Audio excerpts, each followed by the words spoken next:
అందరికీ నమస్కారం. కాల్పుల విరమణ జరిగింది. మొత్తం ఇరు దేశాల ప్రజలకి పెద్ద రిలీఫ్. కానీ దురదృష్టం ఏంటంటే మన దేశ భౌమత్వాన్ని అమెరికా పాదాల చెంత పెట్టేశాం. It's deeply hurting. ప్రతి భారతదేశ పౌరుడు బాధపడే పరిస్థితికి ఈ దేశాన్ని మోడీ గారు తీసుకొచ్చారు.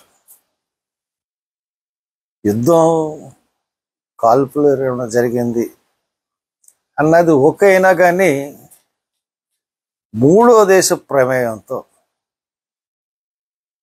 మన దేశం ఏంటి, భారతదేశం 1947లో స్వాతంత్రం వచ్చిన తర్వాత ఎన్నో ఆటుపోట్లు ఎదుర్కొన్నాం. మనం 71లో యుద్ధం జరిగిన తర్వాత సిమ్లా ఒప్పందం, what is the Simla treaty? Simla ఒప్పందం ప్రకారం మన ఇరు దేశాల మధ్య గొడవలు కానీ యుద్ధాలు కానీ మనస్పర్ధలు కానీ జరిగితే ద్వైపాక్షిక చర్చల ద్వారా దాన్ని పరిష్కరించుకోవాలి. మూడో దేశానికి ఛాన్స్ ఇవ్వకూడదు అన్నది సిమ్లా ఒప్పందం. దాన్ని ఉల్లంఘించేశాడు మోడీ గారు. ఈ రోజున యుద్ధ విరమణ అన్నది మనం ప్రకటించలేదు, పాకిస్తాన్ ప్రకటించలేదు, అమెరికా ప్రెసిడెంట్ ప్రకటించాడు, ట్వీట్ చేశాడు. మాకు నిన్నటి నుంచి చర్చలు ఫలించినాయి, ఇరు దేశాలు ఒప్పుకున్నాయి. దాని తర్వాత గబగబా భారతదేశం స్పందించి ఎస్ యుద్ధమారణ అంటే భారతదేశాన్ని అమెరికాకు తాకట్టు పెట్టేశాడా మోడీ గారు? ఎవరిచ్చారు నీకు అధికారం? భారతదేశ గౌరవాన్ని, ప్రతిష్టని, ఇంతకుముందు పాలకులు సూచించిన విధానాన్ని ఏ దేశానికి మనం వెళ్ళకూడదు, నాన్ అలైన్మెంట్ మూవ్మెంట్ అని చెప్పి మన దేశమే లీడ్ చేసి ఆల్ డెవలప్మెంట్ కంట్రీస్ అన్నిటికీ నాయకత్వం వహించి ఒక అద్భుతమైన విదేశీ విధానం వైపు ఇండియాని తీసుకెళ్ళి కూర్చోబెడితే మీరు చేసిన పని ఏంటి? అతని నుంచి నిద్ర పట్టట్లేదు ఏంటి? ఇంత బాధపడుతున్నా ఏంటి? యుద్ధ విరమణ అంటే సంతోషించాలి కదా. ఇరు పక్షాలకి నష్టం జరగదు, యుద్ధం ఆగిపోతూ ఉంది. It's good news. కానీ ఆ సంతోషం మనసులో కలగట్లేదు. నాకే కాదు, ఎవ్వరికి కలగట్లేదు. వాళ్ళు చేసుకున్న ఒప్పందం ప్రతి ఇండియన్ని కించపరిచే విధంగా ఉంది. స్వాతంత్రం వచ్చినప్పటి నుంచి ఎంత ఇండిపెండెంట్గా ఉన్నాం మనం. దేశం స్వయం సమృద్ధి సాధించింది ఆహార దినుసుల్లో. మనం చాలా గొప్పగా చెప్పాం. సైనిక పాఠవాళ్ళు మనం ప్రదర్శించుకున్నాం.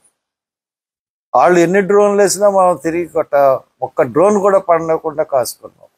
ఇంత సామర్థ్యాలు ఉండి ఒక్క దాడి కూడా చేయకుండా చాలా లిమిటెడ్గానే దాడులు చేసాం. ఆ లిమిటెడ్ దాడులు కూడా సక్సెస్ఫుల్గా కంప్లీట్ చేసాం. అటువంటిది ఆల్ ఆఫ్ సడన్గా పహల్గామ్లో చనిపోయిన మృతులకి మీరిచ్చే కానుక ఇదేనా? ఒక 4 ఉగ్రవాదులు మెయిన్ వాళ్ళని మట్టబెట్టామన్నారు, 100 ఉగ్రవాదులను చంపేశామన్నారు. మంచిదే, కానీ ఏంటిది ఇలాగ ఈ రకంగా విరమణ చేయడం అన్నది ఒక సగటు భారతీయుడిగా నేను జీర్ణించుకోలేకపోతున్నాను. నేను అనుకున్నాను ఈ యుద్ధం వచ్చింది, this is the beautiful chance for India to reoccupy the PoK. Pak ఆక్రమిత కాశ్మీర్ని ఈ యుద్ధం ద్వారా తిరిగి మనం తెచ్చేసుకోవచ్చు. ఇండియాని ఆ రకమైన బిల్డప్ ఇచ్చాడు మోడీ గారు. పాక్ ఆక్రమిత కాశ్మీర్ని కలిపేసుకుంటామని చెప్పి 10 సంవత్సరాల నుంచి చెప్తా ఉన్నాడు. ఎన్ని నిజం అనుకున్నాం మోడీ గారు. మీరు ఇంత సులువుగా ఇంత ఇదిగా లొంగిపోతారని మేము అనుకోలేదు. మీరు లొంగిపోవడమే కాకుండా భారతదేశాన్ని కూడా లొంగుబాటుకి నగుబాటుకి గురి చేశారు. దౌత్య సంబంధంగా మేము అన్ని దేశాలతో మాట్లాడాం అన్నారు, అన్ని దేశాలతో సత్సంబంధాలు ఉన్నాయన్నారు, అన్ని దేశాలు మన యుద్ధాన్ని సపోర్ట్ చేస్తా ఉన్నాయన్నారు. IMF దాంట్లో ఓటింగ్లో బహిష్కరించి బయటకు వచ్చింది భారతదేశం. అన్ని దేశాలు కలిపి పాకిస్తాన్కి లోన్ ఇప్పించినాయి. అది మీ దౌత్య నీతి. మీ దౌత్య నీతి కళ్ళారా కనబడింది IMF లోన్ ద్వారా. అడిగేవాడికి బుద్ధి లేకపోతే ఇచ్చేవాడి కన్నా బుద్ధి ఉండాలి. ఆ ఇచ్చేవాడిని ఎలా కంట్రోల్ చేయాలో అన్నది మీకు తెలియలేదు. అసలు చాలా బాధగా ఉంది, చాలా బాధ కలుగుతూ ఉంది. ఎంత బాధ కలుగుతూ ఉందంటే ఏంటి ఇలాగ అయిపోయింది. డెఫినెట్గా ఈసారి పూర్తిగా అన్ని సమకూర్చుకున్నాం, అన్ని సమకూర్చి పెట్టింది దేశం సైన్యానికి. డెఫినెట్గా అన్ని అచీవ్ చేయొచ్చు. ఒక పక్క చైనా వాళ్ళకి భూమి అప్పగించేస్తున్నారు, ఒక పక్క ఎందుకు ఈ భయం, ఎందుకు, ఏంటిది?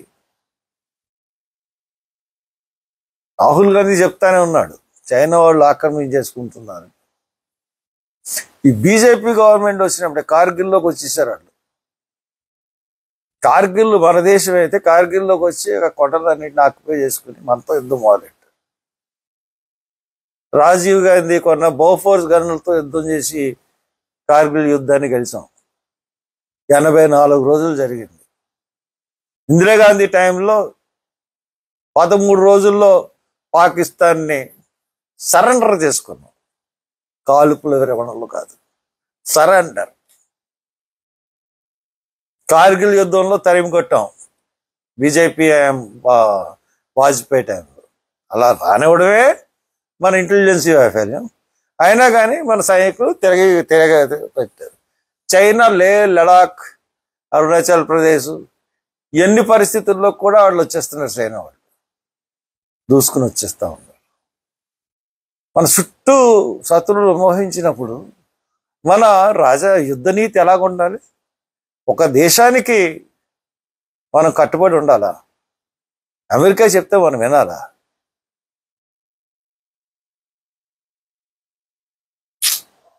I'm sorry. Thank you very much.